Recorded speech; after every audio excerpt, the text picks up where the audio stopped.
Vamos a seguir con la exposición del doctor Muñoz.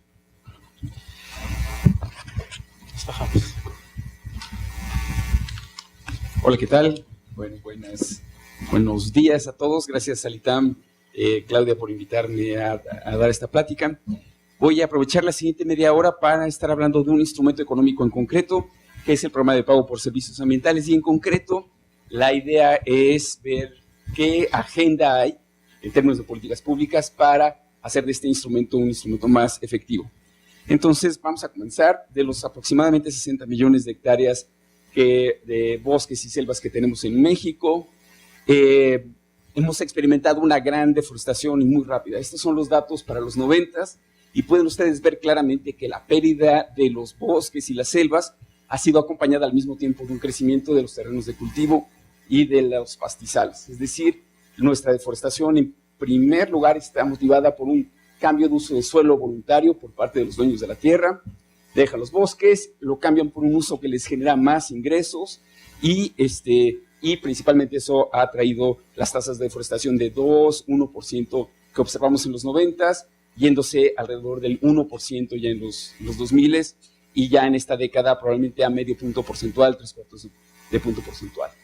Pero tenemos también al mismo tiempo acompañando esta deforestación otros procesos de degradación relacionados. Por ejemplo, si se pierden las zonas donde se recargan los acuíferos, empezamos a tener acuíferos sobreexplotados, dada la gran presión de la demanda por el uso del agua.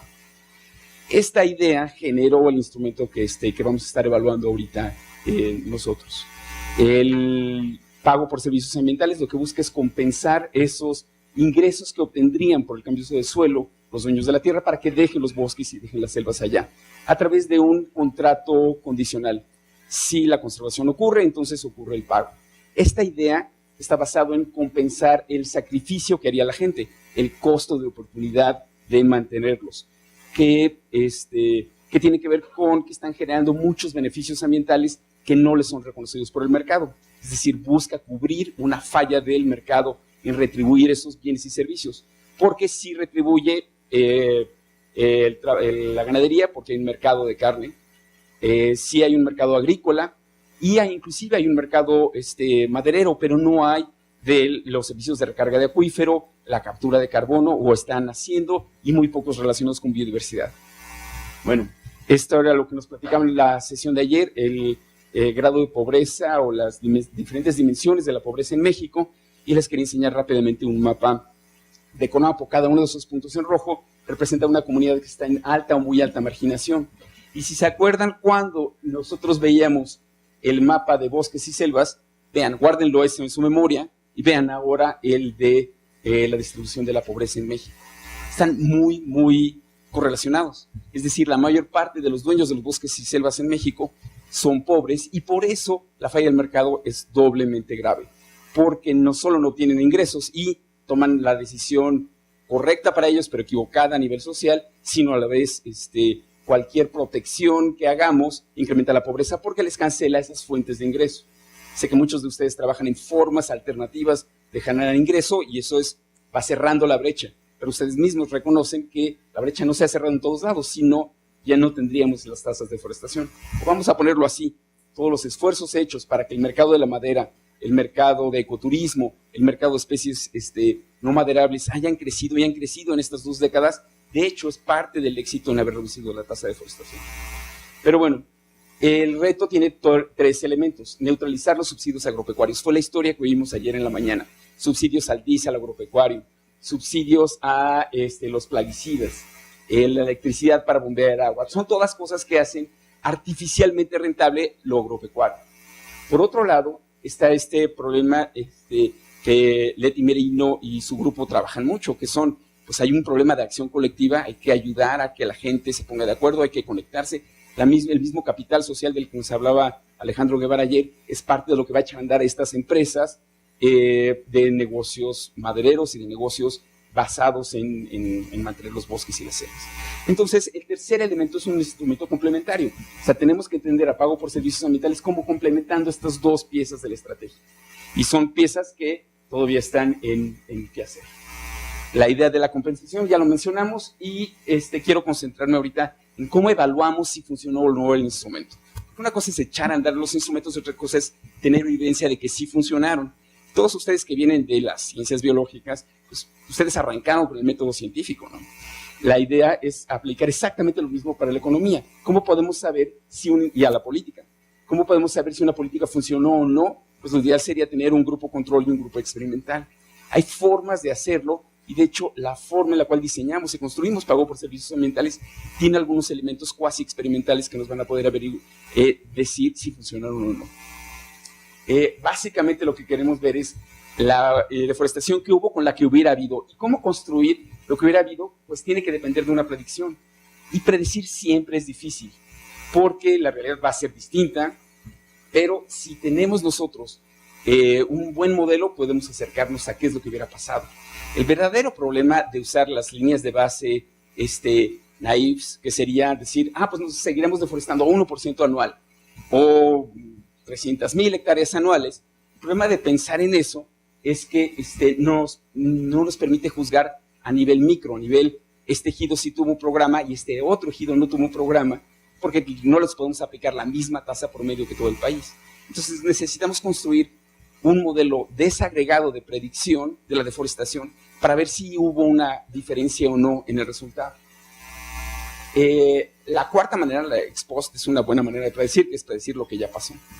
Pero se usa para evaluar programas sociales. Es decir, lo que hacemos es nos fijamos en un grupo de participantes con uno de no participantes y tomamos en cuenta sus características, las cosas que los hacen diferentes.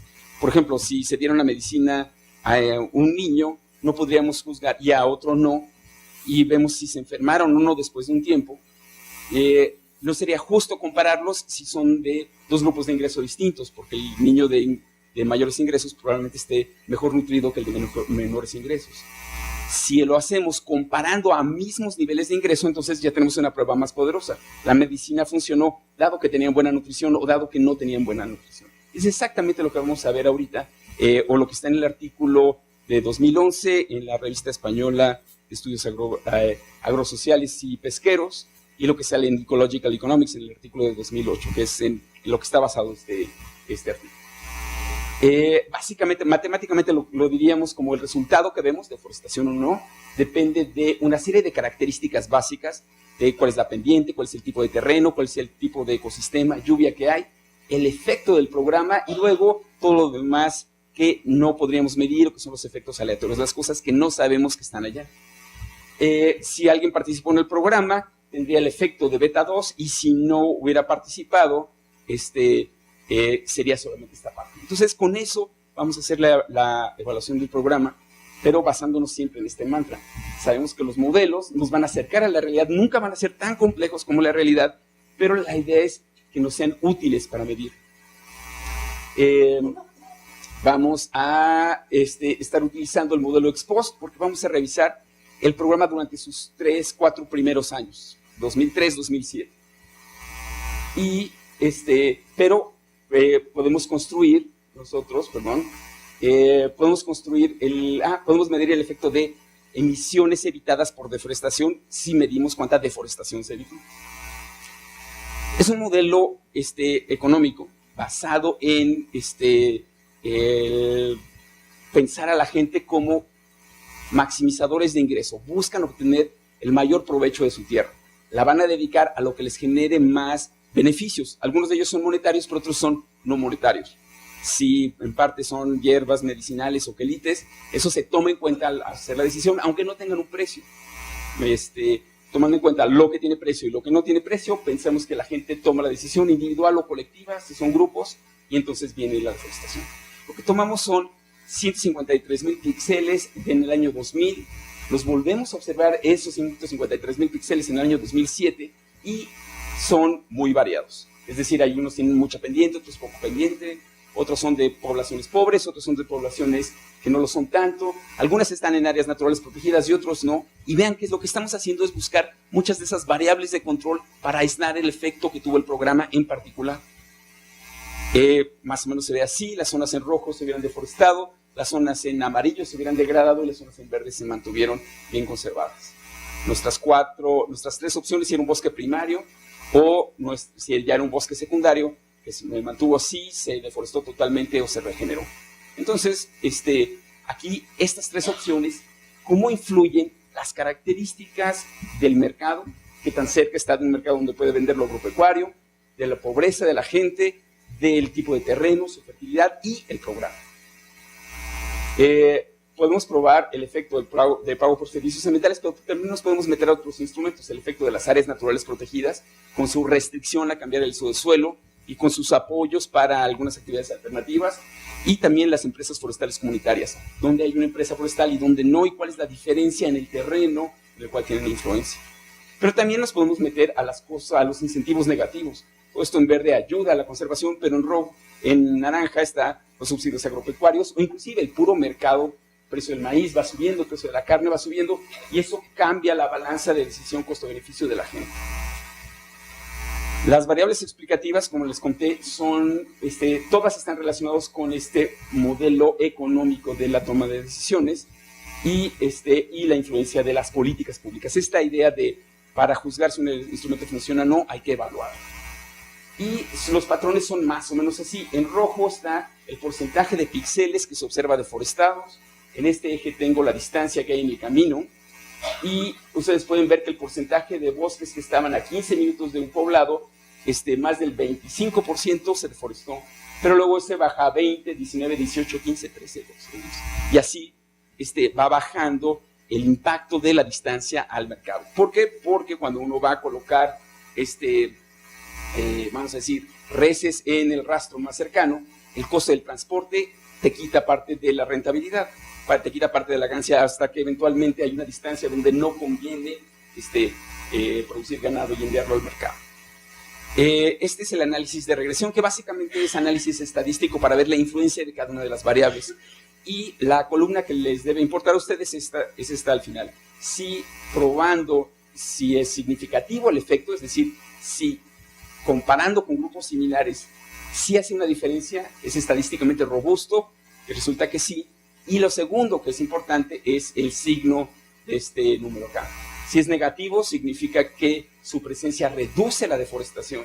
Si es positivo, es que su presencia incrementa la deforestación. Entonces pueden ver ustedes que el efecto de las áreas naturales protegidas tiene un número negativo, y es comparando dos predios exactamente igualitos, gemelos, uno de ellos perteneciente a una ANP y el otro sin decreto, se protege, tiene mucha menos deforestación el que estaba protegido.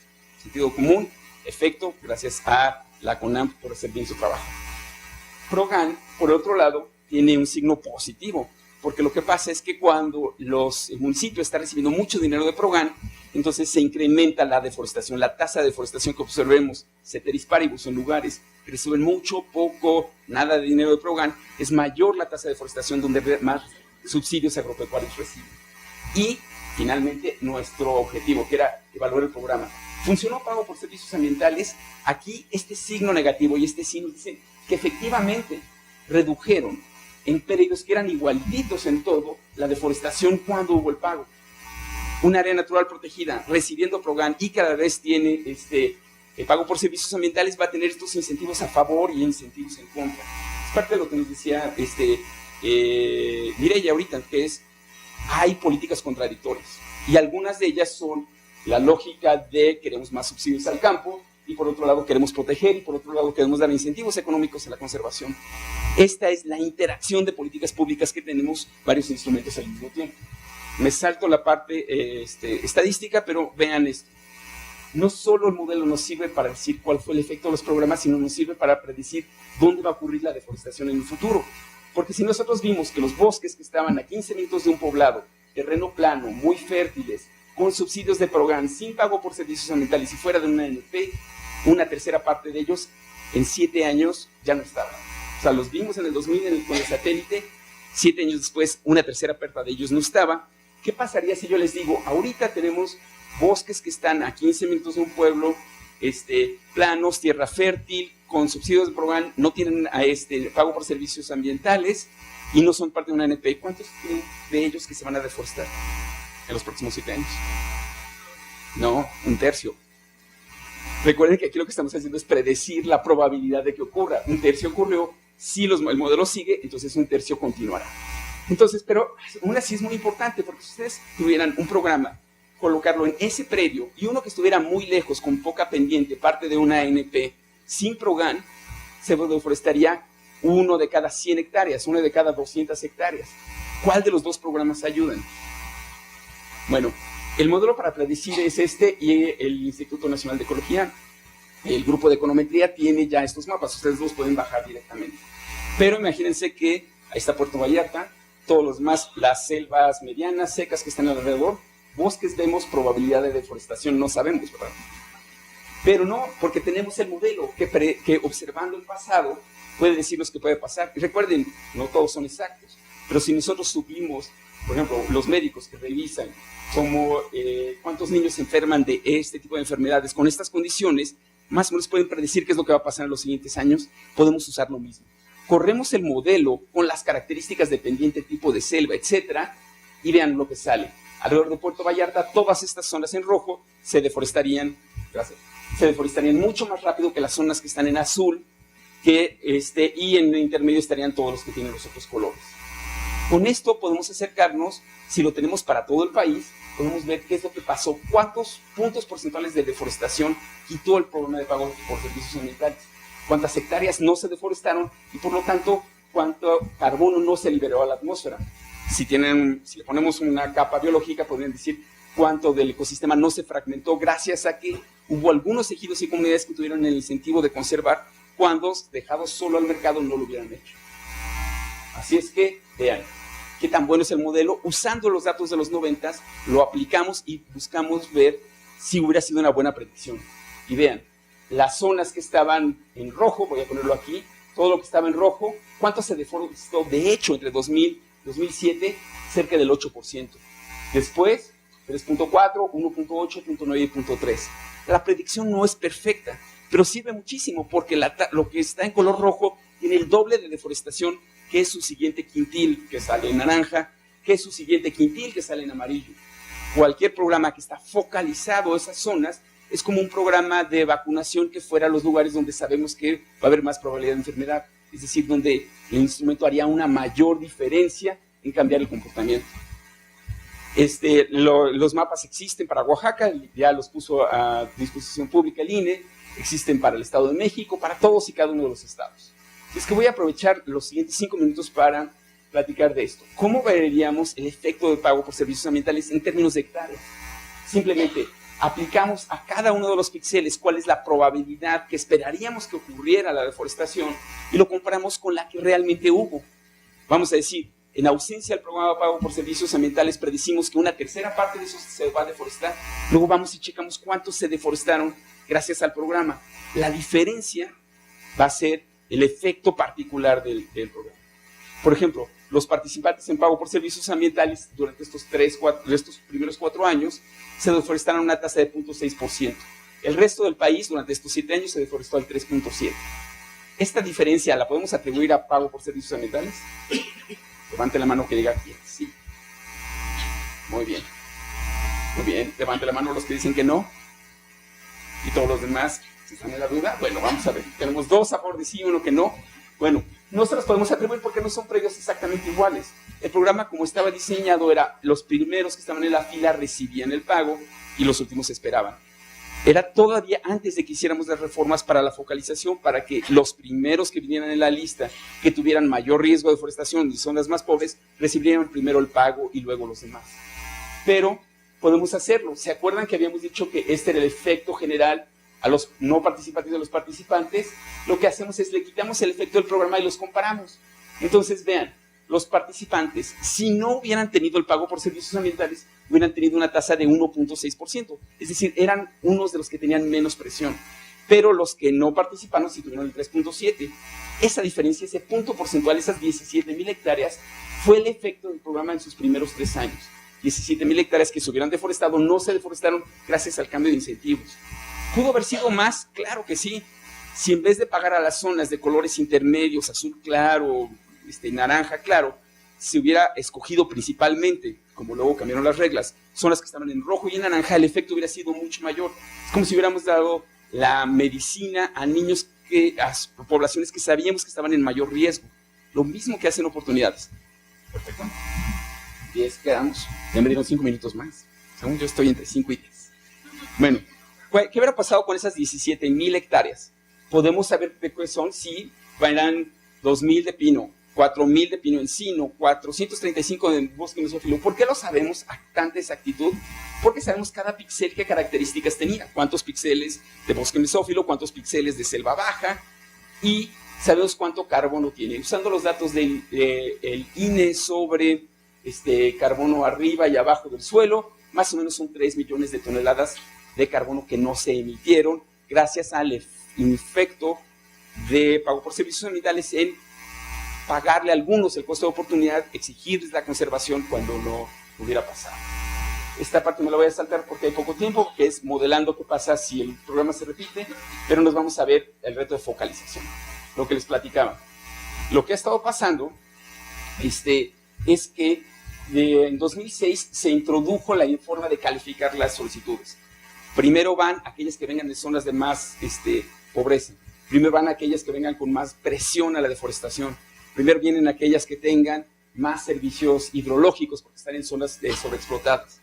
Estos criterios primarios representaban casi la mitad de la ponderación, mientras que algunos criterios secundarios como, por ejemplo, biodiversidad. ¿Por qué biodiversidad es secundario?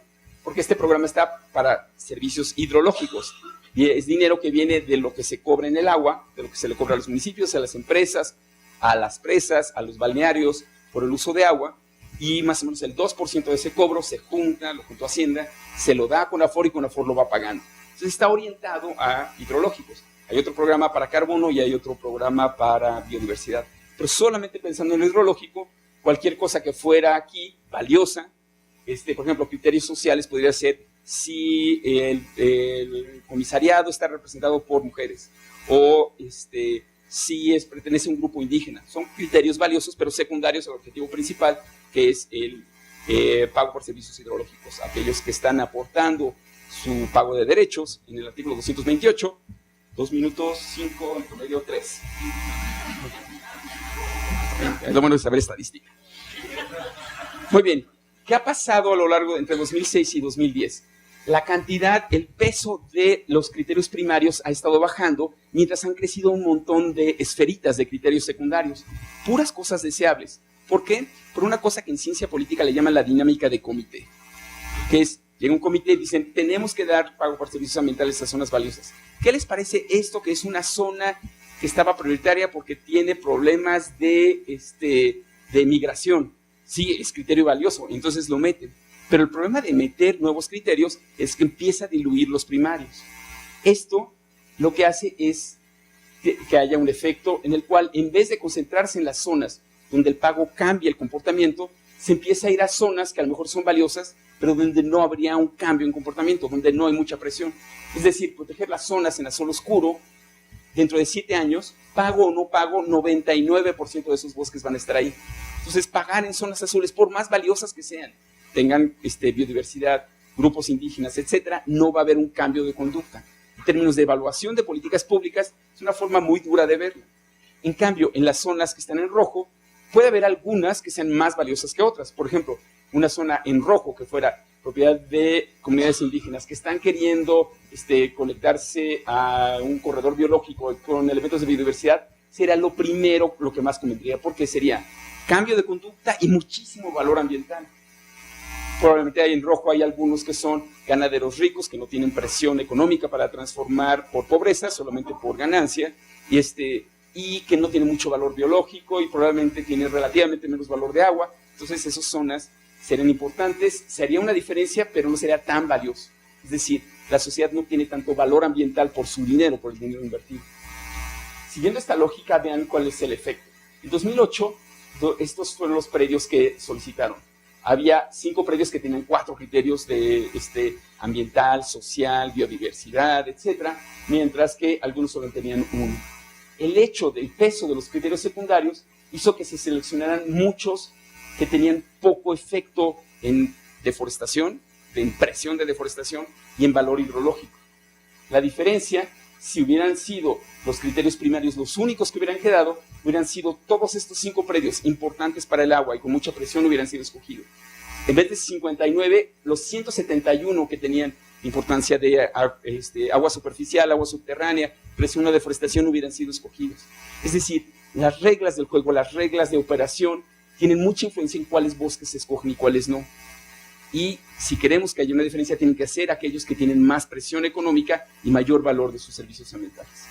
Entonces, quiero acabar ya ahorita nada más diciéndoles esto. De estas tres, vamos a decir, 5 diferentes políticas, levanten la mano para ver cuál quieren que revisemos en los 2 minutos que nos faltan. ¿Quieren ver el efecto de las ANPs, el efecto de los planes de manejo o el efecto de los precios agropecuarios o de los subsidios? Así es que votos ahorita, ANPs, 6, 7, efectos, empresas forestales comunitarias, bien, solo el equimedio. Precios agropecuarios, son casi tanto ANPs y subsidios. Ganaron subsidios, se nota que vinieron a la plática de ayer, ¿verdad? Vamos a ver cuál es el efecto de subsidios rápidamente. Entonces estos son ANPs, nos los saltamos y aquí viene el PROGAN. Vean, si nosotros PROGAN en este periodo dio 4 pagos que más o menos eran 1,800 pesos por vaca. Se les pedían que hicieran varias cosas, pero se gastaron 8,000 millones de pesos. Mientras que pagó por servicios ambientales tiene unos 200 millones de pesos anuales. 8,000 millones contra 200 millones, está fuerte, ¿no? Pero bueno, sobre un territorio más grande, porque son las que ya fueron deforestadas. ¿Cómo lo veríamos? ¿Cómo haríamos un modelo económico? Piénsenlo como un plato de sopa, en el cual el mercado dice dónde está el nivel de sopa ahorita, todo lo que esté cubierto por sopa, vamos a pensar que esta es nuestra distribución de costos de oportunidad, dependiente de circunstancias donde ganas un menos dinero con bosques o con ganado, las zonas que el pago no alcanza a cubrir se quedan como bosques y pastizal inducidos, todo donde la rentabilidad moje el plato, donde la rentabilidad de lo pecuario sea mayor que lo forestal. Un subsidio, ¿cómo funciona? Como una cucharada más de sopa. Sube el subsidio y entonces una mayor superficie del plato se llena de agua y por lo tanto más zonas que antes no eran rentables ahorita sí lo son. Pero ¿qué es lo peor? Está atenta con una visión liberal del mercado. El mercado tiene que ser libre y por lo tanto solo las señales de precios tienen que funcionar. El Estado interventor, la idea de un gobierno activo, metiéndose a alterar las señales del mercado, lo único que está haciendo es generar más deforestación que la que satisface las necesidades de los compradores de cereales, ganado, bosques y conservación de recursos naturales. Demasiado que implica deforestación. ¿Y qué es lo que pasa? Estas son las ganancias, los subsidios que van a los que tienen terrenos. Ellos van a estar opuestos a que se los quiten.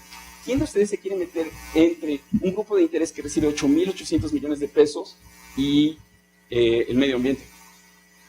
Yo sé que muchos, sí, por eso me caen bien. Pero la realidad es esa. ¿Y qué es lo que pasa? Este es el subsidio que tendríamos que desacoplar, que tendríamos que separar porque ese es el que está induciendo a la mayor deforestación. Ahora, ¿qué es lo que pasa? Vamos a hacer las cuentas totales. Son 3 millones de toneladas que no se emitieron en la atmósfera gracias a pago por servicios ambientales. Más o menos 5,6 millones gracias al efecto de zanahoria y palo, de castigo, restricción y apoyo estratégico de las ANPs, y 47 millones de toneladas inducidas por deforestación por el ganado. Es decir, esta zona de acá es como si hubiéramos dado 3 pasos adelante, luego 6 pasos adelante y 47 para atrás. El gran problema, como fue señalado por los ponentes de ayer, es los subsidios agropecuarios en México tienen la buena intención de ayudar al campo y el efecto perverso de hacer más rentable lo agropecuario y lo forestal. Y si tenemos un punto en la agenda es mejor focalización de pago por servicios ambientales, más estratégico las zonas en rojo y ir trabajando en desactivar subsidios. Muchas gracias.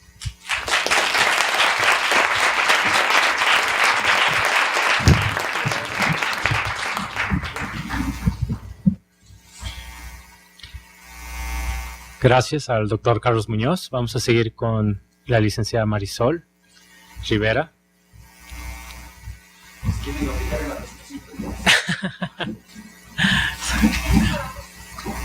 De hecho, sí, son los dos iguales. Ecológico Economics 2008 y la revista española. Ahí viene. Yo 3 puntos. O sea, en términos de la selección de los espacios con mayor vulnerabilidad, puede disminuir la vulnerabilidad de los espacios, pero ¿cómo me dice de computar Es muy interesante. Eso sería un modelo en el cual vamos a pensar que tenemos un mercado de maíz.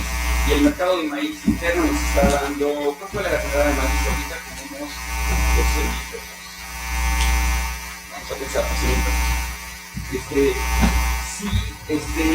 Si la población de México va creciendo, ¿cuánto por ciento? El ingreso de México, vamos a esperar el mercado que vaya creciendo a también 2%, va a estar creciendo el consumo de maíz. Ese maíz puede venir de todos lados, mayor cantidad de los terrenos que ya existen o nuevos terrenos abiertos. Lo mismo que la ganadería, incluso la ganadería, si nuestro ingreso crece a 2%, la ganadería va a estar creciendo a 3 o 4, porque estamos justo en el umbral de cuando vamos a decir, el cuarto, quinto quintil de ingresos crece, consumen mucho más carne que antes, ¿no?